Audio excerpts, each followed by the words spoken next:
Alô, pessoal! Aqui quem vos fala é o professor Oscar Correia, professor de História do Brasil e História de Mato Grosso. Milito na área há 35 anos e hoje nós viemos falar para vocês sobre a historiografia do povo africano e dos afrodescendentes no Brasil. Mas para que possamos falar com certa tranquilidade para vocês o que foi a saga desse povo dentro do território nacional, faz-se necessário saber o trâmite que levaram esse povo chegar até aqui. Temos que dizer que antes disso, havia uma disputa ferrenha, principalmente pelo Atlântico, aonde dois países engalfinhavam na conquista do Atlântico, as grandes viagens marítimas comerciais. E isso eu estou falando de duas potências europeias nesse momento, principalmente pautado do século XV ao século XVI. Eu estou falando de Portugal e Espanha, dois países católicos.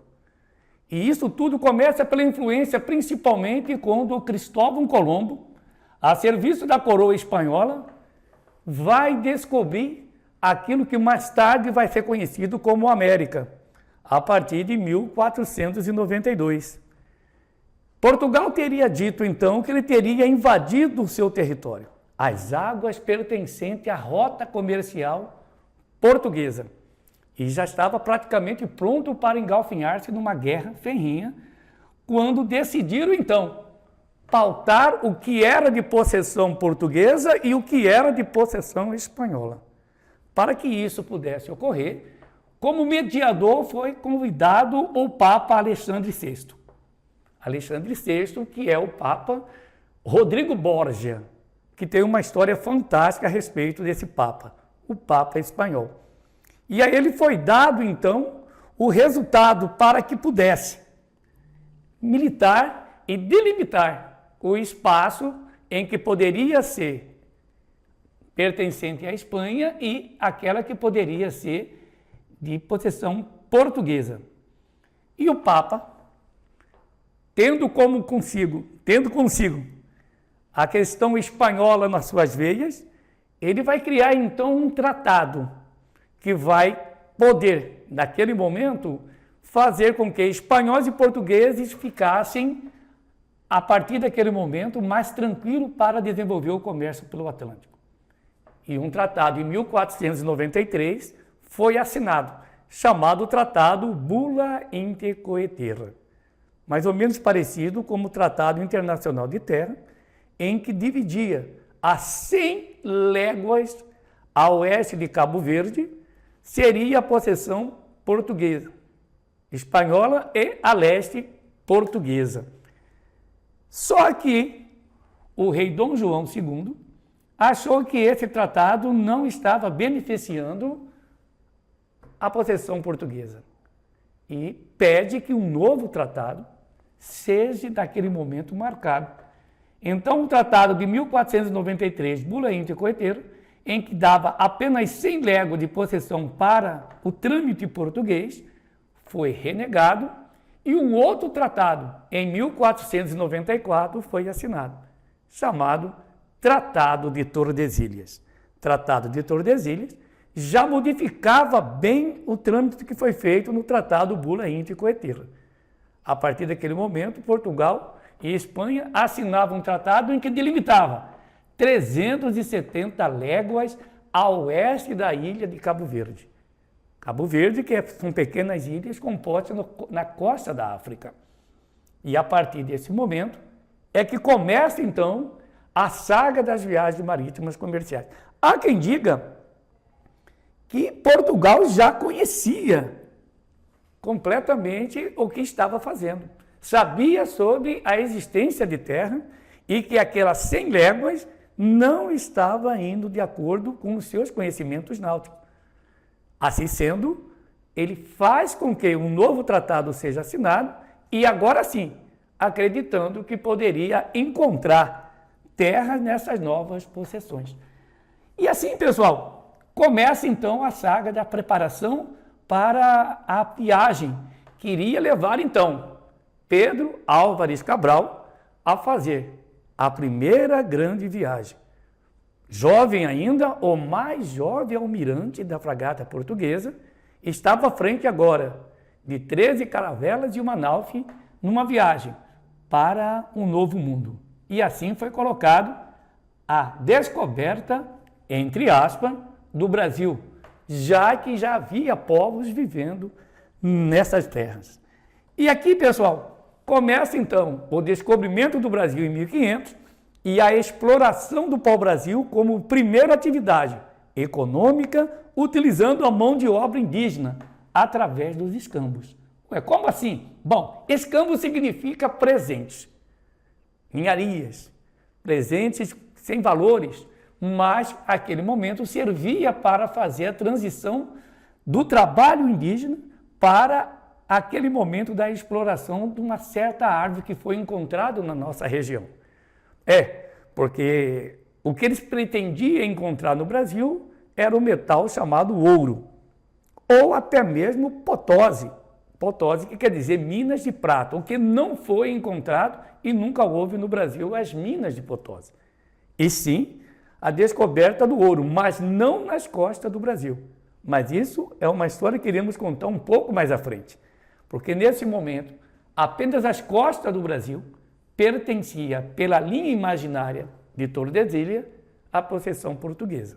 E dessa forma, quando chegam e começam a investigar aquele território e percebem que não havia o ouro tão desejado, eles começam a perceber que havia uma grande quantidade, uma floresta impecável, de uma madeira de cor avermelhada, que servia no mercado europeu para fazer principalmente o tingimento de tecidos, o que fazia encarecer ainda mais aquele tipo de produto.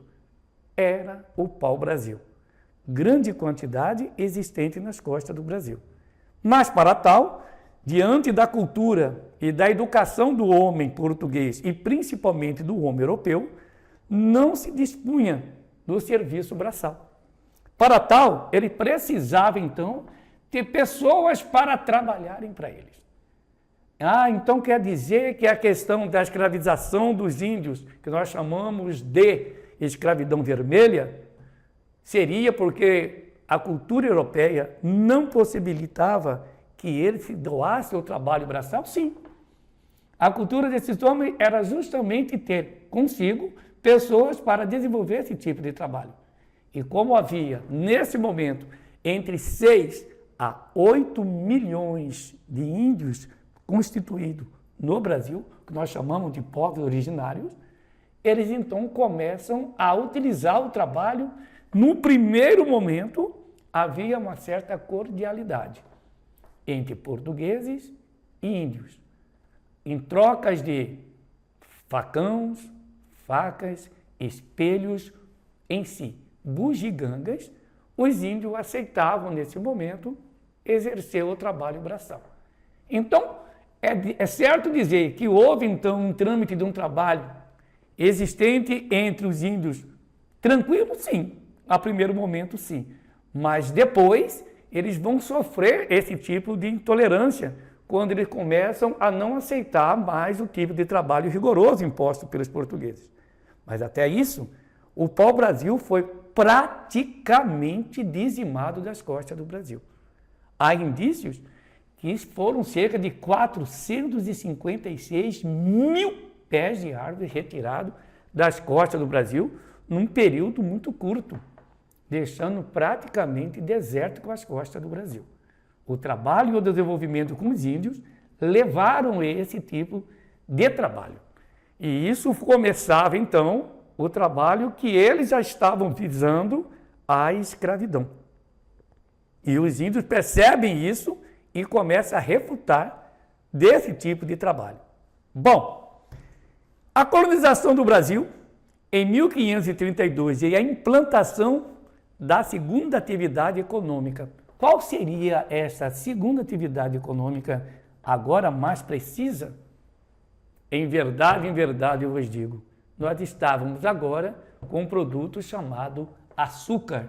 Ou seja, os portugueses deixavam agora o pau-brasil e partia para um produto que estava sendo muito bem quisto e de valores altíssimos no mercado europeu.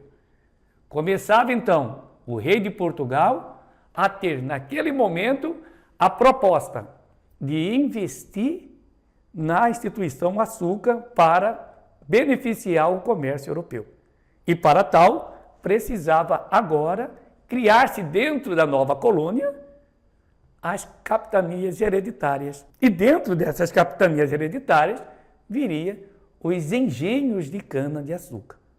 E olha que para se ter uma questão importante de desenvolvimento administrativo dentro dessas novas capitanias, mas é bom que se diga o que foram as capitanias hereditárias. Bom, é bom informar que o Brasil foi loteado.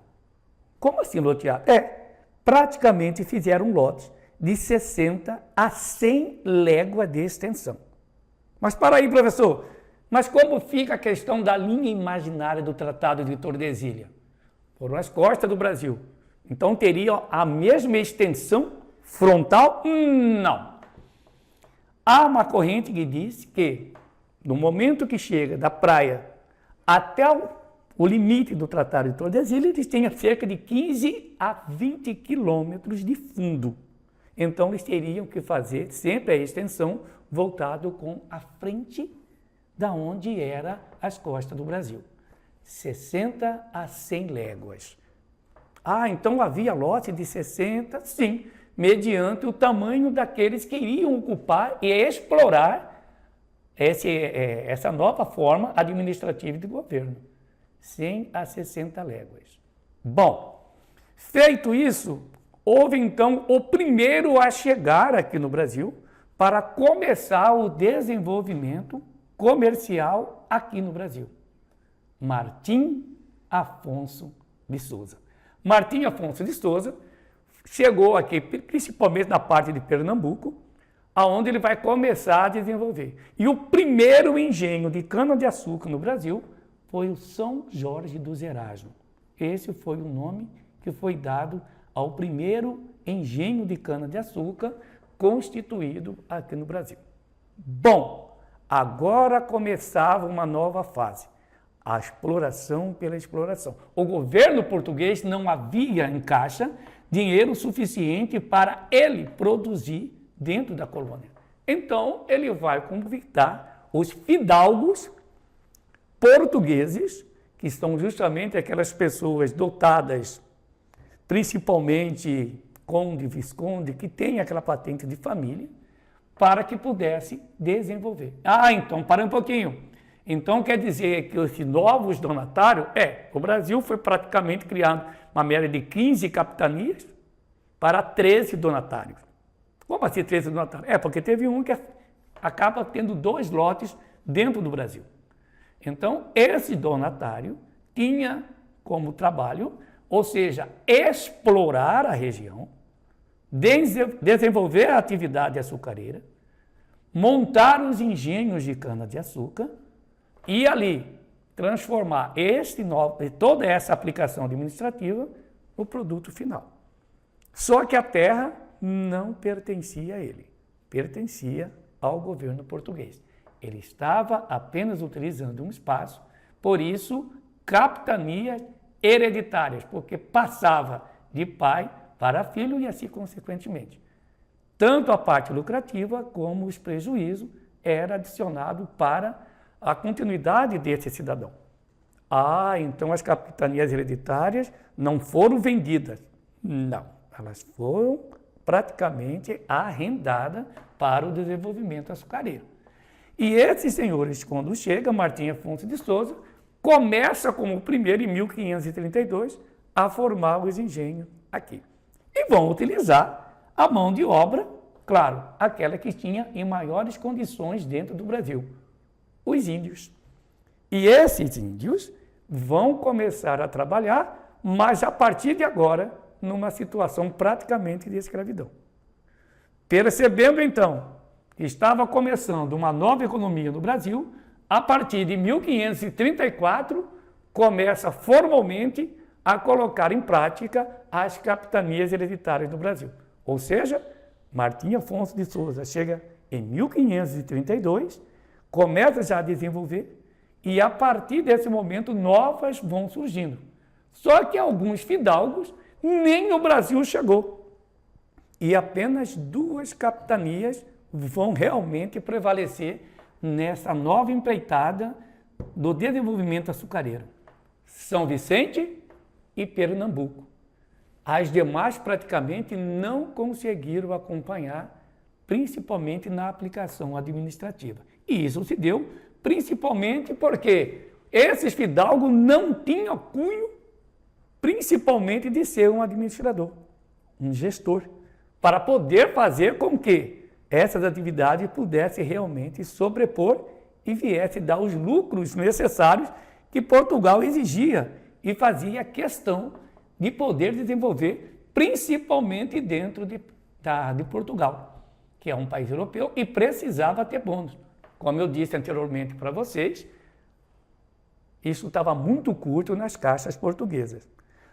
A estrutura de um engenho não era nada fácil. Você tinha os pequenos, os médios e os grandes engenhos.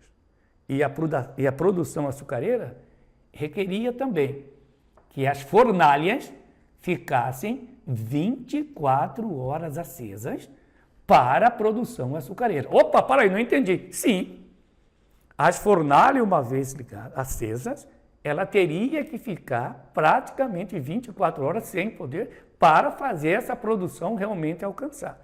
E é bom que se diga que o açúcar do Brasil, nesse primeiro momento, é de baixa qualidade, porque é o açúcar de mascavo. O que é o açúcar de mascavo? Para deixar uma condição bem mais simples para vocês entenderem, é você produzir a rapadura simples, rapadura, e com as pacas, ou com uma faca pequena, você for e transformá-la em pó. E esse pó é o açúcar. Você começa, então, a tirar. Ah, então esse açúcar é o açúcar escuro. Só que o valor econômico que se encontra em Portugal era um valor em cima dos açúcares cristalinos, os açúcares brancos, como nós conhecemos. Mas quem tinha a técnica dessa produção? Aí sim, Portugal não tinha. Então ele tinha que fazer o quê? Tirar esse açúcar mascavo da colônia e conduzi-lo para o mercado europeu, principalmente para os holandeses. Os holandeses tinham a técnica de branquear e cristalizar esse açúcar. Ou seja, a exploração de um saco de 65 quilos de açúcar mascavo no Brasil, colocando nos valores de hoje para vocês entenderem legal, até mesmo o pessoal que está me acompanhando aqui, 65 quilos poderia custar cerca de 5 a 10 reais no dia de hoje. Uma vez mandado para a Holanda e transformado esse açúcar na qualidade que precisava, tornando-se branco e cristalino, ele poderia custar um saco de 800 a 1.000 reais. Para você ver o quanto foi explorado a nossa região e com baixo custo. Um trabalho enorme para produzir um açúcar que Portugal ganharia tendo um atravessador, que no caso eram os holandeses. Só que aí começa um grande problema. A igreja também não está de acordo com a questão da escravização dos índios, a escravidão vermelha. Eles tinham como que os índios pudessem ser catequizados e transformados no novo cristão. Então, para aí. Mas nós precisamos, o português precisa da mão de obra. A cultura dele não é ser, de forma alguma, aceito como um trabalho braçal. E nós temos aqui cerca de 6 a 8 milhões de braços fortes para isso. Como substituir? Como trazer e fazer com que não aceite a imposição da igreja em não fazer com que esses índios trabalhassem na condição análoga à escravidão? Bom, a implantação das capitanias hereditárias e a mão de obra africana na monocultura canavieira passou a ser, então, algo a ser pensado. O continente africano, que era colônia portuguesa também, já havia povos em que a igreja desconsiderava como um povo, para alguns, membros da própria igreja, trabalhava como subespécie, devido à sua questão e às suas crenças em deuses diferentes da igreja católica. a igreja então dá, de certa forma, a liberdade para escravizar os africanos para ser a mão de obra forte dentro do mercado e principalmente na colônia portuguesa. Estava dando o aval para que trouxesse esses africanos para o Brasil. E eu não estou falando apenas de pequenos grupos, eu estou falando de grupos intensos. Foram cerca de 6 milhões de africanos que entraram no Brasil durante, principalmente a partir de 1536, até que nós chamamos do dia 13 de maio de 1888, quando a princesa Isabel assinou a Lei Áurea, a lei que veio dar a liberdade para os escravos. Mas isso fica para uma segunda aula, aonde iremos falar para vocês a saga da travessia do Atlântico e o sofrimento desse povo ao chegar no Brasil. Professor Oscar, fica então o convite para vocês. Não perca a saga dos africanos na chegada ao Brasil. Valeu!